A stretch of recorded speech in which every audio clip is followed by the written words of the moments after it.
उत्तर प्रदेश और पूरे भारत का एक ऐसा ईमानदार विधायक जो 1996 हो, 2002 हो, 2012 हो, 2017 हो और 2022 हो, लगातार 5 बार विधायक रहा हो, अब उसका टिकट कटने वाला है। अब क्यों टिकट कटने वाला है? पहले तो हम उनका नाम जान लेते हैं कि भारत देश में सबसे ईमानदार विधायक कौन है। अब उनकी ये तस्वीर आप देख सकते हैं। 90 साल से ज़्यादा उम्र हो चुकी है आलम बदी साहब। मुलायम सिंह यादव के साथ राजनीतिक का सफर शुरू करने वाले और देश के सबसे ईमानदार विधायक के रूप में आप उनको जान सकते हैं। आज एक बार कोई प्रधान बन जाता है तो उसके घर में फॉर्च्यूनर, लैंड क्रूजर और बड़े बड़े महंगे कार गाड़ियां आपको देखने को मिलती है। लेकिन ये 5 बार के समाजवादी पार्टी के विधायक हैं आलम बदी साहब, जो कि निजामाबाद विधानसभा से ये विधायक चुन के आते हैं। अब खबर यह है कि निजामाबाद से समाजवादी पार्टी किसी नौजवान को टिकट दे सकती है। हवाला ये दिया जा रहा है कि आलम बदी साहब बुजुर्ग हो चुके हैं और उनको सुनाई कम दे रहा है। वैसे तो अखिलेश यादव ने साफ कर दिया है कि आप जब तक जिंदा रहेंगे तब तक समाजवादी पार्टी के सिंबल से चुनाव लड़ेंगे और आप विधायक रहेंगे। लेकिन अब खबर ये निकल के आ रही है राजनीतिक गलियारों में, सियासी गलियारों में, कि आलम बदी साहब ने भी लगातार अपना स्वास्थ्य का हवाला दिया है और ये भी कहा है कि हो सकता है आने वाले 2027 के चुनाव में मेरे सीट पर कोई नौजवान उम्मीदवार, चाहे वो यादव जाति का हो चाहे मुस्लिम जाति का हो, वो चुनाव लड़े। लगातार वो 90 साल से अधिक उनकी उम्र हो चुकी है, सुनाई कम देती है, दिखाई भी कम देने लगी है। अब मैं एक बड़ा मशहूर हो रहा है मुलायम सिंह यादव आलम बदी साहब को लेकर।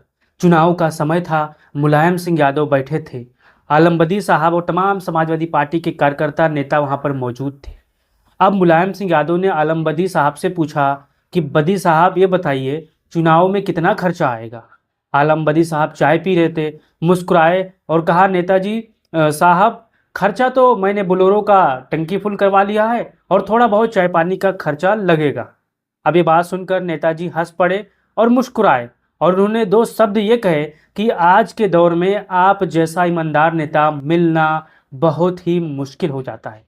और उन्होंने ये बात भी कही कि आज के ज़माने में अगर कोई प्रधान बन जाता है, ब्लॉक प्रमुख बन जाता है, जिला पंचायत सदस्य बन जाता है, तो चौथे पचौथे दिन फॉर्च्यूनर उसके दरवाजे पर खड़ी हो जाती है।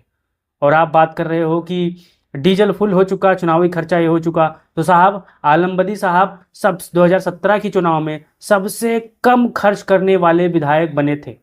उन्होंने गाड़ी की टंकी फुल कराई बोलेरो की और वही उनका खर्चा है। लगातार इनको आजमगढ़ के निजामाबाद में लोग काफ़ी पसंद करते हैं। बुजुर्ग चेहरे हैं, काफ़ी ईमानदार हैं। और एक कहानी आपको और बता दूं, आज मुलायम सिंह यादव इनको मंत्री बनाना चाहते थे, लेकिन यहाँ पर आलम बदी साहब ने शर्त रख दी कि मैं सादगी के साथ रहूँगा, कोई सुरक्षा नहीं लूँगा, ये नहीं वो नहीं। लेकिन फिर आलम बदी साहब की बात मुलायम सिंह यादव जी ने मान लिया और उनको मंत्रालय नहीं दिया। आप सभी जानते हो, अगर आप भी आलम बदी साहब को जानते होंगे, निज़ामाबाद विधानसभा से होंगे, आजमगढ़ के ज़िले से होंगे, तो आप अपना राय दो और बताओ, क्या आलम बदी साहब को चुनाव लड़ना चाहिए? दरअसल उनका उम्र हो चुका है और सबसे ईमानदार विधायक है। उन पर कोई छोटा सा दाग तक नहीं लगा है। आज हर पार्टी, हर लोग उनकी चर्चा कर रहे हैं। तो अखिलेश यादव ने भी साफ कह दिया है कि आप जब तक जिंदा रहोगे तब तक समाजवादी पार्टी के संबल से विधायक बनोगे। लेकिन स्वस्थ भी होता है आदमी, बीमारियां भी होती हैं, इसलिए इसको देखते हुए अब अखिलेश यादव का अंतिम फैसला क्या होगा वो तो बात की बात है। लेकिन आपका आलम बदी साहब को लेकर क्या राय है, आपका क्या कहना है? दरअसल आलम बदी साहब बुजुर्ग हो चुके हैं और बुजुर्ग इस उम्र में भी वो क्रिकेट खेलते हैं। आपने उनकी तस्वीरें देखी होगी सोशल मीडिया पर, सबसे ईमानदार विधायक है। आप भी जाइए उनका घर देखिए, आप जानकर कंफ्यूज हो जाओगे। आप अपना राय दीजिए और इस वीडियो को तमाम साथियों तक भेजिए। जय हिंद, जय भारत, जय समाज।